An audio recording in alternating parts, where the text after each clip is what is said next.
amo ang Driagi. buntis. Dire mo na mo laganan sa una.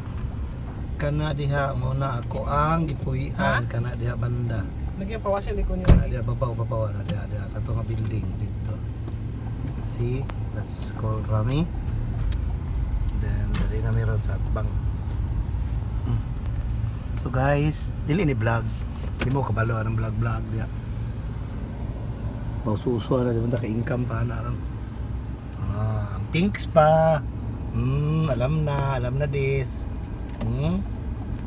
Kung mahubog, kaon sa ba? Mao doon na ang gwapo nga kwan. So, ang clock tower. Kita sa clock tower dyan? Oh, mga gitaro na ba? Karon. Ang clock tower diha o ganang park diha sa kilid niya. Diha misigi kwan.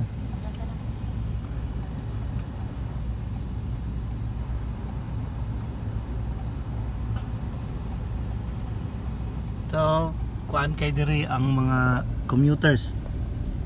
Nang responsible gyud ba? Pareha sa tuwa dia pud gaba buyag.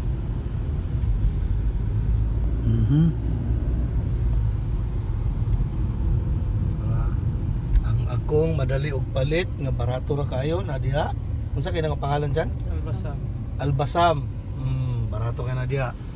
Padto na mag piso. So, 15 pesos lang sa Pilipinas. So among gipuy-an sa unang nga building mo na diri. Kani. So diri ko moskor og ilimnon sa una diri sa likod diagi diha. Karon nabot lang wala pa ko kabalo. Tukion pa nato. Okay. So kaning clock tower. Dara. Init pa siya guys sa tinuod lang. Omega. Habitat. Saan mo na stats? Very historical ning kuan clock tower na ring area. Kay kuan. Kaya mo rin ako na kung photo. So ikat sana ako kay traffic. Sa'yo.